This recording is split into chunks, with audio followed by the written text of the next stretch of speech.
एक गाव एक गणपती ही संकल्पना कशी आली आणि तुमच्या गावामध्ये कधीपासून रुजली?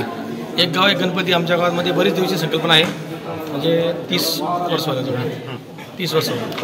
आणि हे याची जी इतक्या वर्षापासून जी परंपरा आहे एक गाव एक गणपती, हे तुम्ही कशी टिकवली? आजच्या काळामध्ये टिकणं खूप कठीण आहे, कारण प्रत्येक घरोघरी गणपती आणि घरोघरी मंडळं असतात.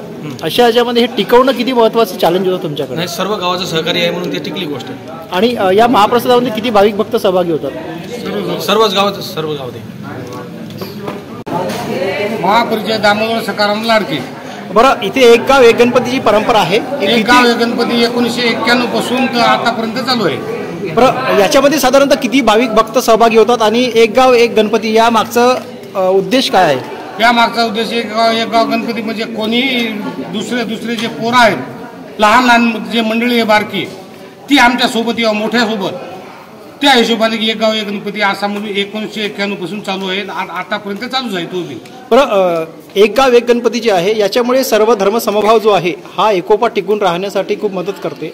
अशा प्रसंगी ही जी परंपरा आहे ही किती महत्त्वाची आहे तुमच्या दृष्टीने? ही महत्त्वाची म्हणजे आमच्या इथे बौद्ध समाज आहे, मातंग समाज आहे, सगळे एका हिशोबाने सगळे जेवायसाठी येतात, सगळं नाचायसाठी येतात, गणपती मिरवणुकीसाठी येतात.